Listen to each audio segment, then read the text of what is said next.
আয়নাতে ওই মুখ দেখবে যখন, খুবই বিখ্যাত একটি গানের লাইন। প্রতিদিন কাজের ফাঁকে আমরা যে কতবার আয়না দেখি তার কিন্তু হিসাব নাই, এবং দেখার সময় এটাই আশা করি দাগহীন নিখুঁত ত্বক দেখব। তবে আমাদের অনিয়ন্ত্রিত জীবনযাপন, খাদ্যাভ্যাস, ধুলোবালি, প্রচণ্ড রোদ, এগুলোর কারণে ত্বকের যে ধরনের সমস্যাগুলো সবচেয়ে বেশি দেখা যায় তার মধ্যে অন্যতম অ্যাকনে বা ব্রণ। এই ব্রণের আধুনিক চিকিৎসায় বিজ্ঞানসম্মত সংযোজন অ্যাস্থেটিক ডার্মাটোলজি, যা শুধুমাত্র রোগের চিকিৎসাই করছে না, বরং ফিরিয়ে দিচ্ছে মানুষের আত্মবিশ্বাস এবং মুখের হাসি। প্রিয় দর্শক, আজ এই অ্যাকনে বা ব্রণের সমস্যা এবং সমাধান নিয়ে আলোচনা করব। আমি ডক্টর মারজান আপনাদেরকে আমন্ত্রণ জানাচ্ছি জিটিভি আয়োজিত স্কিনোলজিক লেজার অ্যান্ড অ্যাস্থেটিক সেন্টারের সৌজন্যে গ্লো উইথ ডক্টর সামিনার তৃতীয় পর্বে।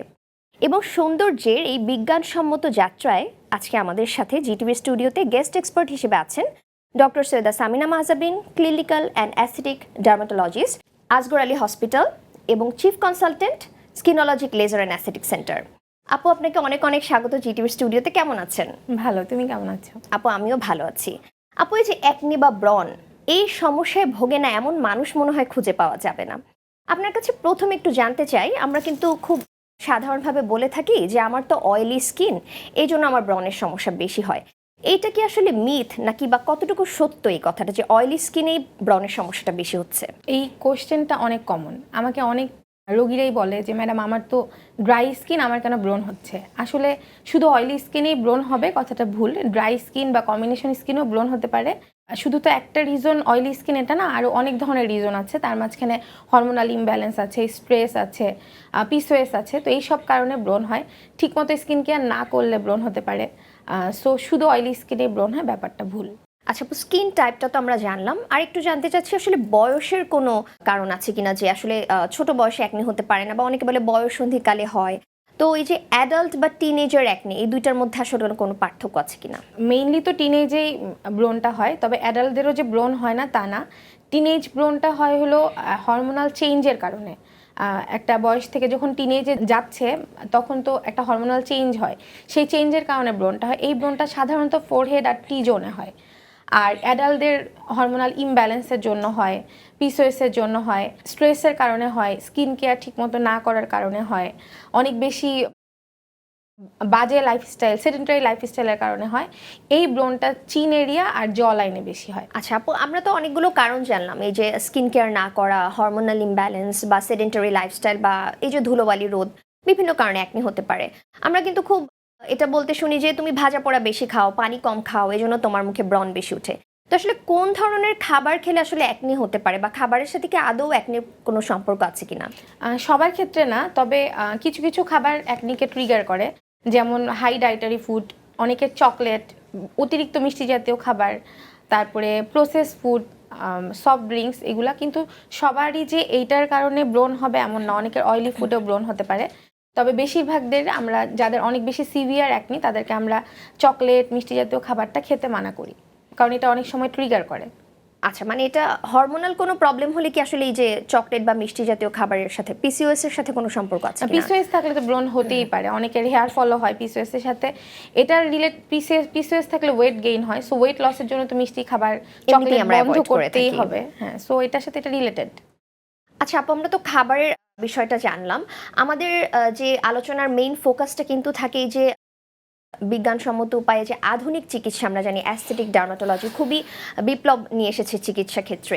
তো এই অ্যাকনে ট্রিটমেন্টে আসলে অ্যাস্থেটিক ডার্মাটোলজির ভূমিকাটা কি? এখন অ্যাকনি ট্রিটমেন্ট তো আর এমন না যে শুধু কন্ট্রোল, মানে অ্যাকনিটা কন্ট্রোল করার মধ্যে সীমাবদ্ধ না। কারণ আফটার অ্যাকনি একটা ইফেক্ট থাকে, যেমন অ্যাকনি স্কার হয়, অ্যাকনি স্পট হয়, হাইপার পিগমেন্টেশন হয়। এইগুলোর জন্য অ্যাস্থেটিক মেডিসিন খুবই গুরুত্বপূর্ণ। আচ্ছা, অ্যাকনি হলে আমরা সাধারণত অনেকে কি করি যে মুখের মধ্যে আমরা কিন্তু নখ দিয়ে খোঁচাই। এটা আমার মনে হয় 90% মানুষই করে। এটা কেন জানি মানে অটোমেটিক আঙ্গুলটা আসলে চলে যায়। সেক্ষেত্রে কি আসলে মুখে দাগ পড়ে যেতে পারে কিনা? বাসায় যখন খোঁচাখুচি করে সেটাতে তো দাগ পড়েই। আমরা এটা মানা করি যে এটা করা যাবে না। কারণ কিছু অ্যাকনি থাকে যে হওয়ার পর অটো ঠিক হয়ে যাচ্ছে, বাট খোঁচানোর কারণে দাগটা পড়ে যায়। আর দাগটা তো অটো যায় না, দাগটার জন্য দেখা যায় তখন অ্যাডভান্স ট্রিটমেন্ট আমরা সাজেস্ট করি। আচ্ছা, এবং এই অ্যাকনি ট্রিটমেন্টের ক্ষেত্রে কি আপনারা ক্লিনিক্যাল এবং অ্যাস্থেটিক প্রসিডিউরকে সাইমালটেনিয়াসলি সাজেস্ট করা হয় কিনা? হ্যাঁ, এটা কম্বিনেশন ট্রিটমেন্ট। এখন তো এটা খুবই, আগে যেমন শুধু মলম বা মেডিসিনে এইভাবেই ট্রিটমেন্ট চালানো যেত, কিন্তু এখন বেশিরভাগ ডক্টররাই অ্যাস্থেটিক মেডিসিনটাও সাজেস্ট করে। আমরা মানে শুধু মেডিসিনের মাধ্যমে আমরা অ্যাক্টিভ অ্যাকনিটা কন্ট্রোল করি, কিন্তু অ্যাক্টিভ অ্যাকনির পরে যখন অ্যাকনি স্কার বা অ্যাকনি স্পট থাকে সেটা আমরা অ্যাস্থেটিক মেডিসিনের মাধ্যমে কন্ট্রোল করি। অ্যাক্টিভ অ্যাকনি কন্ট্রোল মানে মেডিসিন দিয়ে আমরা প্রথমে ইনফ্লামেশনটা কন্ট্রোল করি, দেন আমরা অ্যাকনি স্পট অ্যাকনি স্কারের দিকে যাই। আর যাদের আফটার অ্যাকনি কোনো ইফেক্ট না হয় তাদের সাধারণত অ্যাস্থেটিক ট্রিটমেন্ট সাজেস্ট করি না। অসংখ্য ধন্যবাদ আপু। আপনি যেহেতু ক্রিম বা অয়েন্টমেন্টের কথা বললেন, আমরা কিন্তু দেখেছি যে আপনারা ডক্টররা সাজেস্ট করেন সেটা তো আসলে ভিন্ন ব্যাপার, অবশ্যই আমাদের চিকিৎসকের সাজেশন নিয়ে করা উচিত। অনেকেই দেখা যায় যে ফার্মেসিতে চলে গিয়েছে, ওখানে কম্পাউন্ডার একটা ক্রিম দিয়ে দিল, বা দেখা গিয়েছে যে একজন ডক্টর সাজেস্ট করেছে সেটা শুনে শুনে আরেকজন ভাবলো যে ওরও তো একনি আমারও একনি, তাহলে আমিও লাগাই। তো আসলে এই যে অনলাইনে কিন্তু বিভিন্ন ক্রিম, যে আমরা যদিও একনি নিয়ে কথা বলছি, এটাও বলে যে 15 বছরের পুরনো মেচতার দাগও চলে যাবে, ব্রণের দাগ রাতারাতি 7 দিনের মধ্যে ক্লিয়ার হয়ে যাবে। তো এগুলো আসলে কতটুকু সেফ, বা এগুলো ব্যবহার করে যে একটা সাইড ইফেক্ট হচ্ছে, এটার ব্যাপারে আপনার কি বলার আছে? এগুলো তো সেফ না, কারণ সবার একনি তো এক ধরনের না, সবার চিকিৎসাও এক ধরনের হবে না। একজনের মেডিসিন আরেকজন ইউজ করলে তার ব্রণটা চলে যাবে, ব্যাপারটা এরকমও না। কারণ ব্রণের যেমন অনেক রিজন আছে, এক একজনের স্কিন টাইপ এক এক রকম, ব্রণের টাইপও এক এক রকম। সো এটা ঠিক না, এটার জন্য অনেক সময় ব্রণের পরে যে এফেক্টগুলো সেগুলো বেশি হয়। বাহ আপু, যেহেতু আমরা এখন একনি নিয়ে বেশ কিছু জানলাম, অ্যাস্থেটিক ডার্মাটোলজির যে অ্যাডভান্স ট্রিটমেন্টগুলো একনির চিকিৎসায়, সেটা সম্পর্কে আপনার কাছে জানবো, তবে ছোট্ট একটি বিরতির পরে। প্রিয় দর্শক, স্কিনোলজিক লেজার অ্যান্ড অ্যাস্থেটিক সেন্টারের সৌজন্যে দেখছেন গ্লো উইথ ডক্টর সামিনা। কথা বলছি একনি নিয়ে, ফিরছি ছোট্ট একটি বিরতির পরে, আমাদের সঙ্গেই থাকবেন।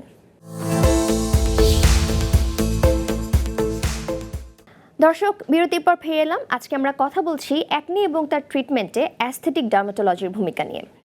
আপু, বিরতির পূর্বে আপনার কাছে যে প্রশ্নটা আমার ছিল, এই যে একনির প্রবলেম নিয়ে আপনার কাছে যে পেশেন্টরা আসে, তাদেরকে কি কি অ্যাডভান্স ট্রিটমেন্ট আপনি সাজেস্ট করেন?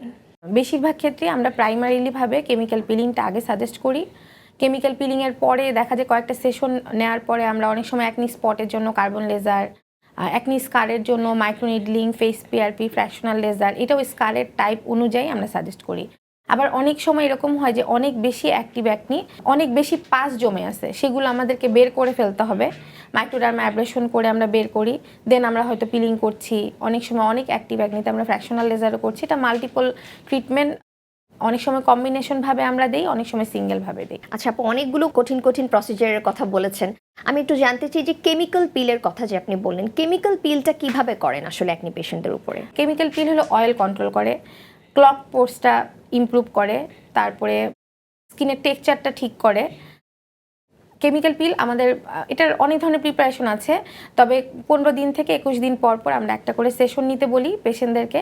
অনেকের 2-3টা সেশনও ঠিক হয়ে যায়, অনেকের আবার 4-6টা সেশনও লাগে, অনেকের আরও বেশি সেশনও লাগে। আচ্ছা আপু, আপনি যে কেমিক্যাল পিল করছেন বা একজন পেশেন্টের উপর প্রসিডিওরটা করছেন, এটার কি কোনো ভিডিও চিত্র আমরা দেখতে পারি কিনা? হ্যাঁ আচ্ছা, আমি নিয়ে এসেছি আপনাদের জন্য। ঠিক আছে দর্শক, আমরা কেমিক্যাল পিল আসলে একনির ট্রিটমেন্টে কিভাবে করা হয়, এই প্রসিডিওরটা ভিডিওর মাধ্যমে একটু দেখে আসতে চাচ্ছি।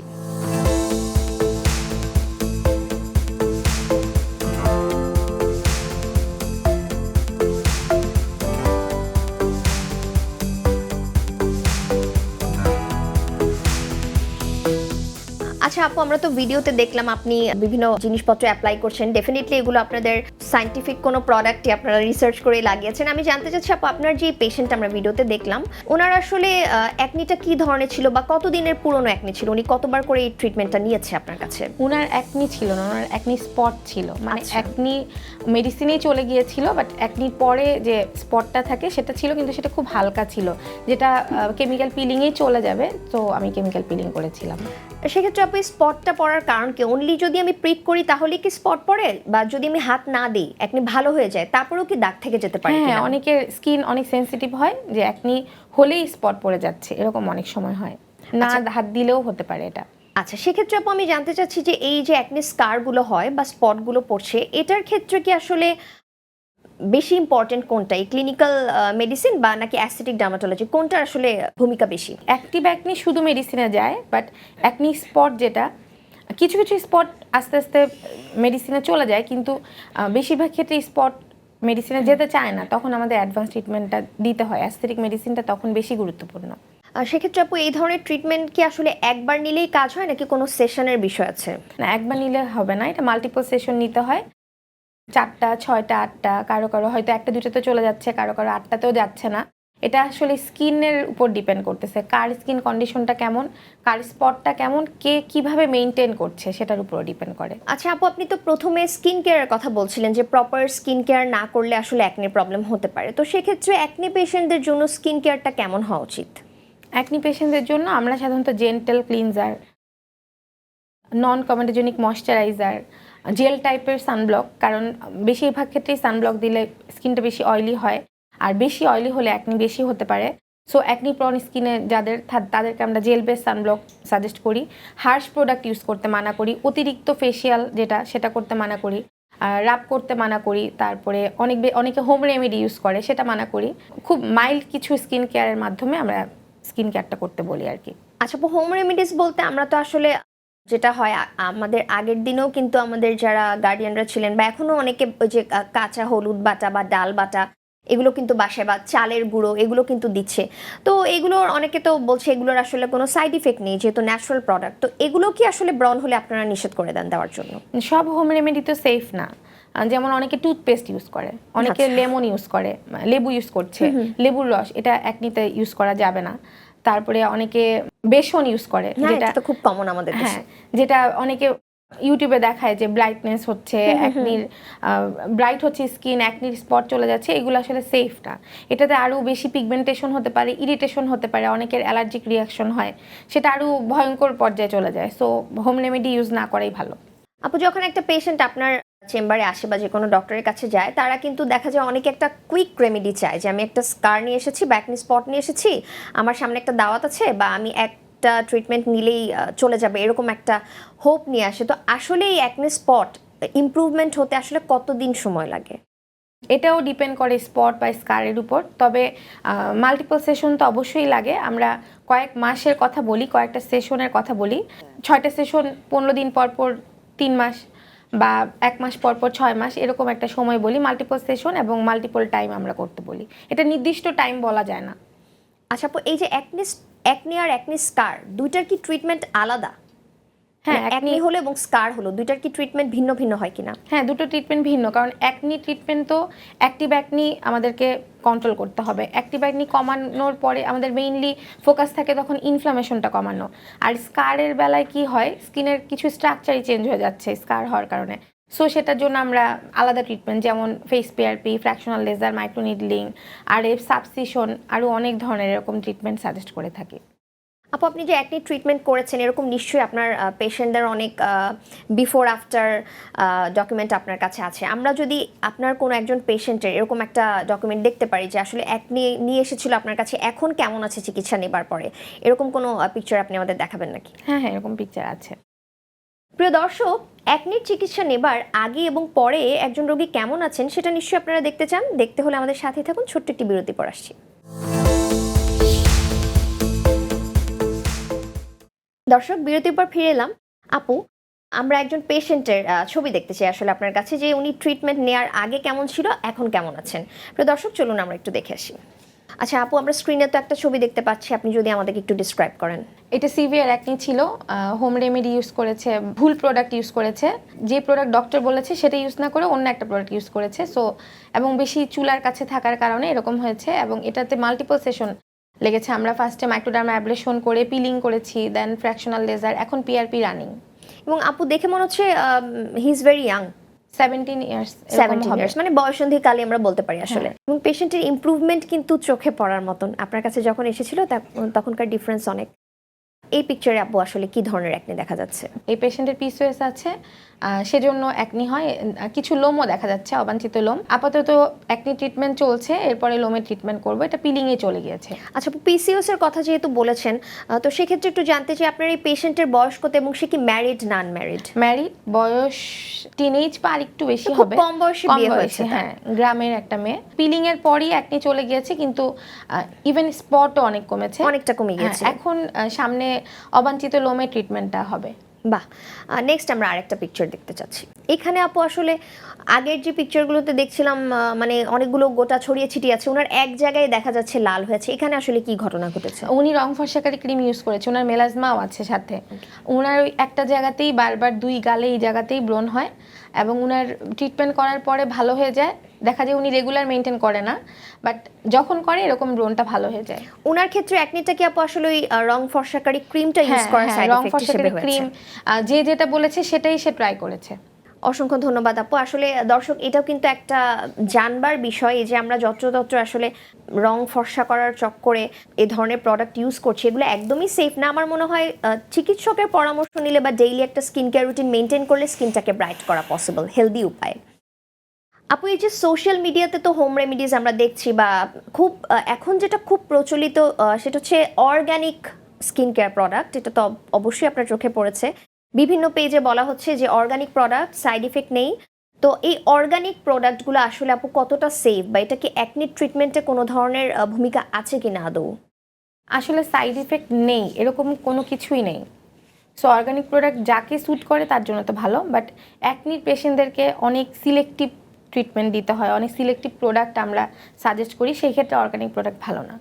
তার মানে যেটাই আমরা ইউজ করি আপু, সুইটেবিলিটির একটা ব্যাপার আছে, সব স্কিনে আসলে সবকিছু স্যুট করে না, বিষয়টা হচ্ছে এরকম। হ্যাঁ, আপু, এই যে অ্যাস্থেটিক ট্রিটমেন্ট তো একটা যুগান্তকারী সংযোজন আমরা বলতে পারি এই যে আপনাদের ডার্মাটোলজির যে সেক্টরটাতে, এবং অনেক রোগী অনেক উপকার পাচ্ছে।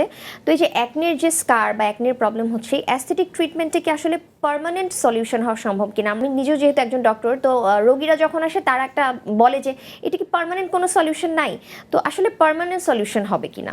এটা খুব কমন কোয়েশ্চেন। রোগীরা বলে, আমি যখন সাজেস্ট করি মেডিসিনের সাথে সাথে কোনো একটা অ্যাস্থেটিক ট্রিটমেন্ট, তখন জিজ্ঞেস করে এটা করলে কি আমার আর জীবনও ব্রণ হবে না? এটা অ্যাকচুয়ালি ভুল, এটা তো পসিবল না, কারণ ব্রণ অ্যাকনি তো একটা মাল্টিফ্যাক্টরিয়াল ডিজিজ। এটা হরমোনাল কারণে হতে পারে, স্ট্রেসের কারণে হতে পারে, খাবার দাবার কারণে হতে পারে।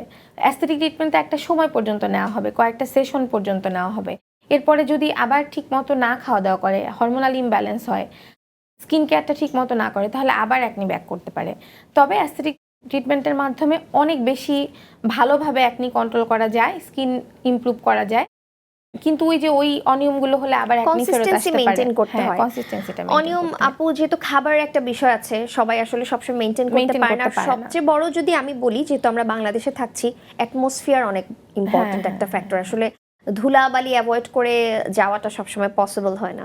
আপু, অসংখ্য ধন্যবাদ, আপনি খুব সুন্দর সুন্দর কথা বলেছেন। তবে সবচেয়ে যেটা ইম্পর্টেন্ট, একজন অ্যাস্থেটিক কনসালটেন্ট হিসেবে আপনি আসলে রোগীদেরকে কি অ্যাডভাইস দিতে চান, তারা যাতে এই যে অপচিকিৎসার শিকার না হয়, বা অ্যাকনিটা হলে যাতে তারা একটা ভালো ট্রিটমেন্ট নিতে পারে? সেলফ ট্রিটমেন্ট না করে বা সোশ্যাল মিডিয়াতে দেখে যে অ্যাডভাইসগুলো তারা মেনটেন করে, সেটা না করে আর্লি ট্রিটমেন্ট শুরু করা, মানে অ্যাকনি দেখা দিলেই একটা প্রফেশনাল কনসালটেন্সি নেওয়া একজন স্কিন কনসালটেন্টের কাছ থেকে, তারপরে সেই অনুযায়ী স্কিন কেয়ার করা। তাহলে ওই যে অ্যাকনির পরে যে সমস্যাগুলো, অ্যাকনি স্কার বা অ্যাকনি স্পট, সেগুলো একটু কম হবে। আপু, অসংখ্য ধন্যবাদ, আপনি আজকে এত গুরুত্বপূর্ণ একটা টপিকসের উপরে এত সুন্দর সুন্দর অ্যাডভাইস আমাদেরকে দিয়েছেন। আশা করি পরবর্তীতে আপনার কাছ থেকে আরও এরকম অনেক অ্যাডভাইস আমরা নিতে পারবো। তোমাকেও ধন্যবাদ, জিটিভিকেও ধন্যবাদ আমাকে এখানে আমন্ত্রণ করার জন্য। সবার উদ্দেশ্যে একটা কথা, সোশ্যাল মিডিয়ার বিজ্ঞাপন দেখে যেগুলো আমরা অ্যাকনির জন্য ইউজ করি বাসায়, সেগুলো না করে এরকম সমস্যা হলে আমরা আর্লি কনসালটেন্সি নিব, একজন স্কিন ডক্টরের সাথে আলোচনা করে আমরা স্কিন কেয়ার শুরু করব। দর্শক, অ্যাস্থেটিক মানেই কৃত্রিমতা নয়, বরং প্রাকৃতিক সৌন্দর্যকে আরও সুন্দরভাবে ধরে রাখা। আমাদের এই আয়োজনের মাধ্যমে আমরা এটাই জানাবার চেষ্টা করেছি যে অ্যাস্থেটিক ডার্মাটোলজি শুধুমাত্র সৌন্দর্যকেই ধরে রাখে না, বরং নিরাপদ এবং সঠিক উপায়ে ত্বক এবং চুলের যত্ন করতে শেখায়। দর্শক, চেষ্টা করব আগামীতে এ ধরনের কোনো গুরুত্বপূর্ণ বিষয় নিয়ে আপনাদের মাঝে আবার চলে আসবার জন্য। ততদিন পর্যন্ত সবাই ভালো থাকুন, সুস্থ থাকুন, জিটিভির সঙ্গেই থাকুন।